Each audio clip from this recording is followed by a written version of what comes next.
So today we're going to talk about self-exclusion and innovation in self-exclusion, where we are today, where we've come from.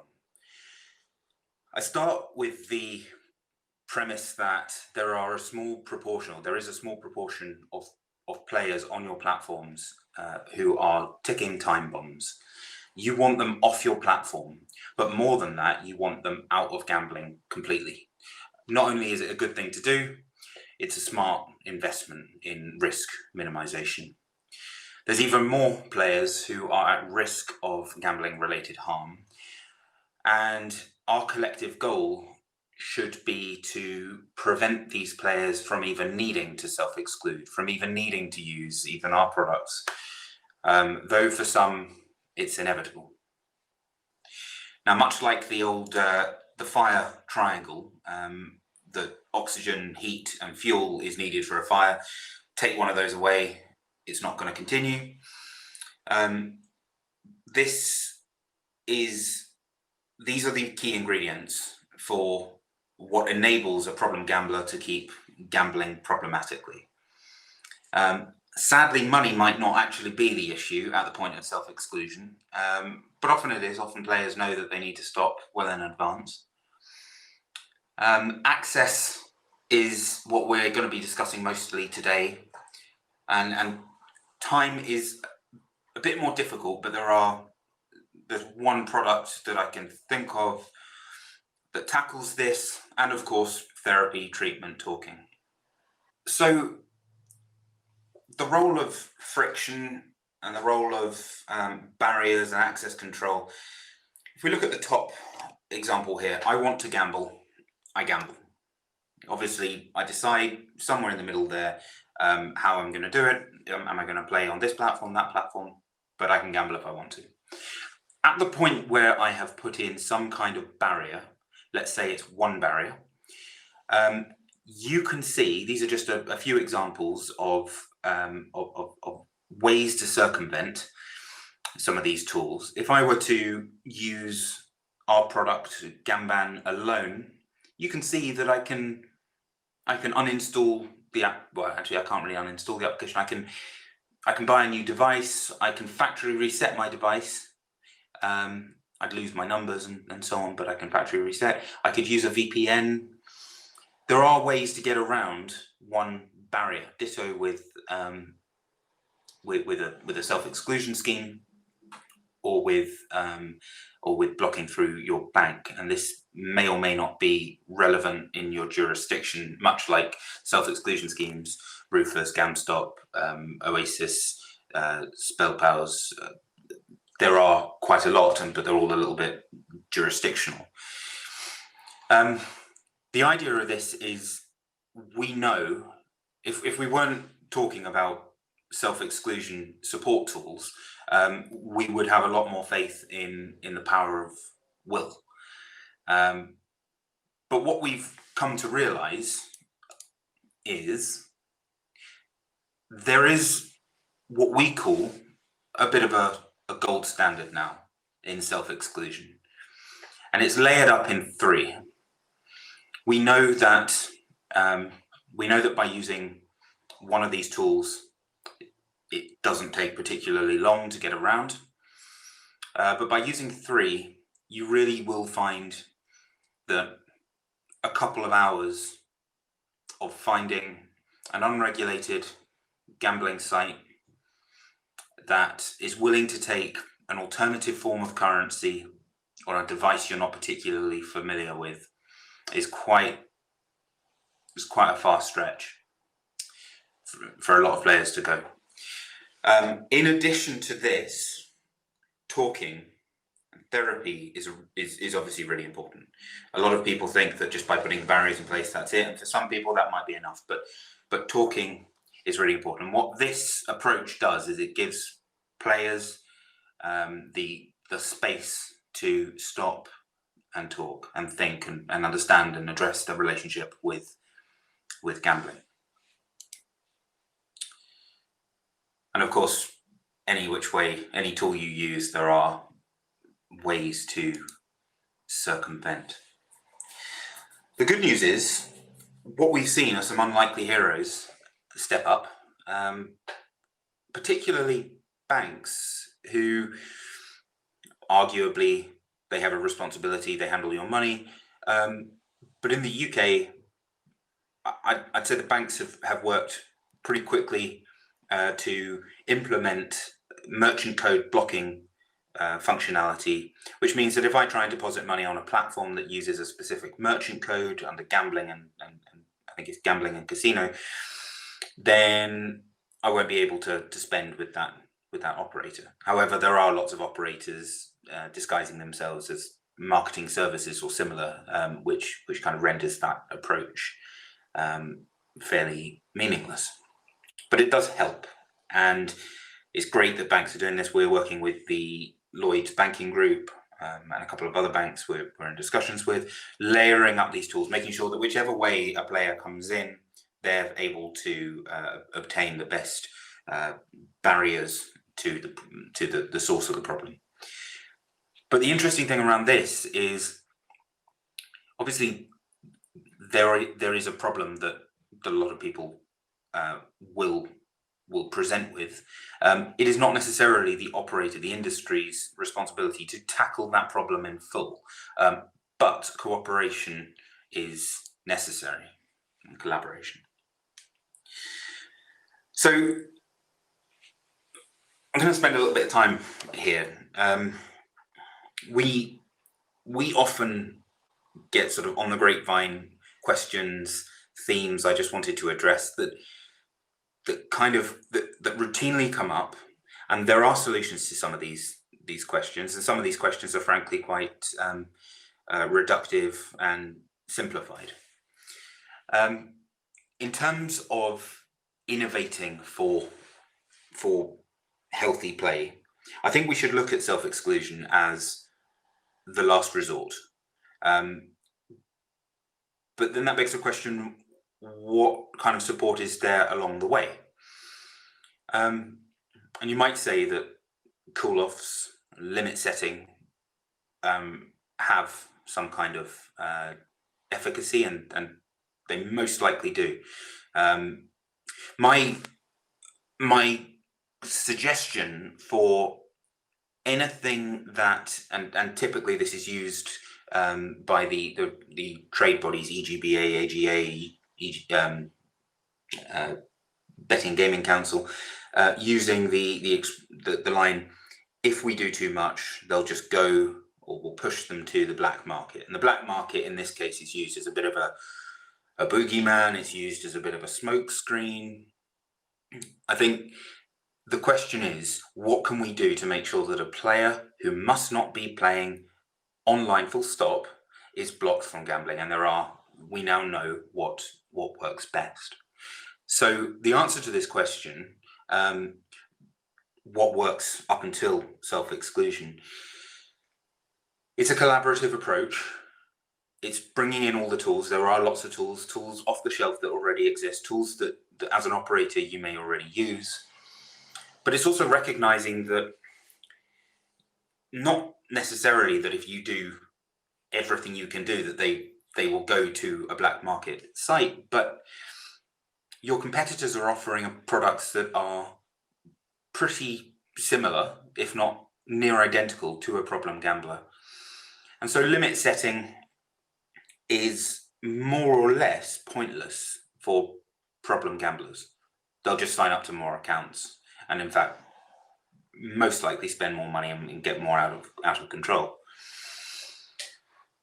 The question always comes up: who bears responsibility, player or operator?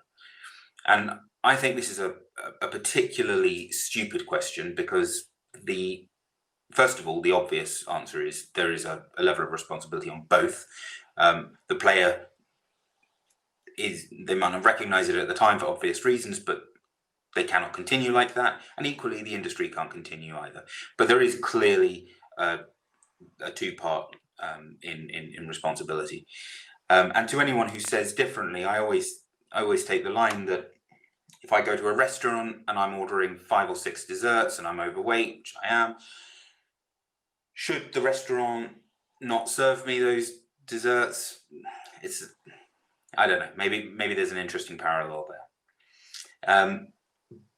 But regardless of that, the concept of stopping someone from playing online makes sense. The question is, where are they going to go from there? And to think that that is one operator's, that is the only thing that matters, getting the player off that platform. Once they have said they want to self-exclude and telling that player that that their account has been closed, that is not doing your job. That is just shifting it onto another operator and allowing that harm cycle to continue in perpetuity. In fact, one of the things that I also wanted to touch on, and I've actually seen this firsthand, is unscrupulous and shady operators, of which there are, doing things in the full knowledge that they won't be around in, last one I spoke, about 3 years they reckon they have before they'll be shut down. But pulling out all of the stops in order to get acquired. Now, the issue with this is the culture in which operator groups are buying and acquiring and accepting the foibles and the behavior of unscrupulous operators. And again, much like the problems occurring on the outside of that operator still impacting the industry and therefore that operator, I think there is a lot that we need to be thinking about in terms of encouraging or discouraging the actions of operators that are behaving nefariously. We are a responsible operator is a question that is a statement we hear a lot. Funny enough, we've been working with one operator who's had a very interesting, or two operators actually, who have quite interesting approaches to RG in which we don't talk about RG that much. We don't put ourselves on a pedestal because we don't want to be shot down. Some operators are very happy to be loud and proud about the initiatives. It's just quite interesting to see that there's a bit of a difference. And it's also quite interesting to see that the company structure and the company culture will also have an impact on how responsible or how forward that organization will be in being seen to be responsible. What should we put on our RG page is another very common question. For the most part, RG pages suck. There's no short way around this, and I don't understand why. It's so simple. Perhaps it's a kind of a web agency's website in that it never gets done. But an RG page is check your own. It's going to be out of date. I think I found one or two that sort of hit the nail on the head, so to speak. But things like explaining how you donated to GamBan back when it was the RGT in 2015 or 2016 is unhelpful on so many levels. And offering parental control software when blocking software should be offered is not helpful at all to the player. And the real risk, I think, on these RG pages, and this is the balance that we've seen, is analysis paralysis. Is if you are trying to cram as much information into that page as possible, you are going to make an already confused individual more confused. So I think curation, much like a curator in a museum decides what doesn't go into the museum as opposed to what does, I think you have to be very careful and localized with your RG page and decide what kind of resources will help get players into a safe pair of hands, out of your platform, out of the industry, and on the mend. So RG pages, I think, really do need attention. I've spoken with some different regulatory bodies around this, and it does seem to be a little bit of a sort of a low down on the list of priorities. One of the frontline aspects of that an operator is working with is its customer support, and if you think about it, you'll recognize that customer support is very reliant on your customer support agents getting the memo. If that doesn't keep you up at night, as an operator, I don't know what does. Your one or two very, I mean, if we look at the making players sign NDAs not to go to the regulator, that kind of thing, I suppose that's a little bit higher up. Bad behavior, or not necessarily intentional bad behavior, but just missing the memo is such an important issue, and making sure that customer support is more consistent, and that players are being advised on the right places. We often do survey audits on operator customer support, and we find that the level of support is there's no consistency at all. You don't know what you're going to be referred to. You don't. Generally speaking, everything is built around trying to get that player off the platform, so that they're not the responsibility of the operator. At that point, that player does not have any contact with the operator, because they've sent that sort of final confirmation email, and that's it. But the problem is continuing, and I think this is something that we should definitely spend more time on. What's the solution is a common question that we get when it comes to self-exclusion. I think the answer lies somewhere in the self-exclusion puzzle that we've put together. You need, as an operator, I would encourage leaning on the regulator for two things. One, economies of scale, trying to get the right products in to help the majority of operators. We're all trying to reinvent the wheel. I think we can work with the regulators to assess quality, to assess feasibility, to assess impact. At that point, I think we can get more consistency across the industry, rather than sort of, to some extent, the Wild West that it is at the moment.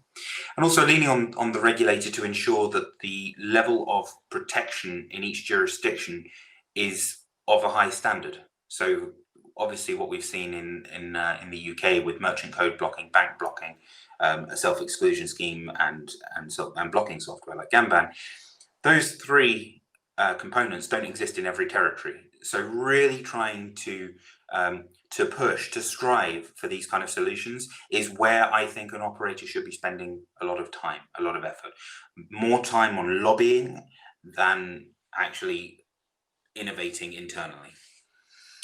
I think that pretty much, there are some other questions as well, but I'm going to be happy to stick around for many more questions. If you want to sort of touch on any of these in a little bit more detail, that is absolutely fine.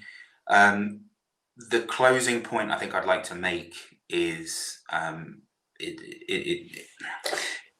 compliance and RG with operators are two very different conversations from where we've been standing. Where we talk with operators, we have an interesting dynamic. We understand typical self-exclusion figures. We understand sort of the problem play on platforms.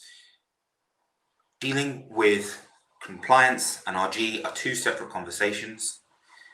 This is not necessarily an issue that is held by compliance departments or RG departments, but rather management and culture, and that needs to change.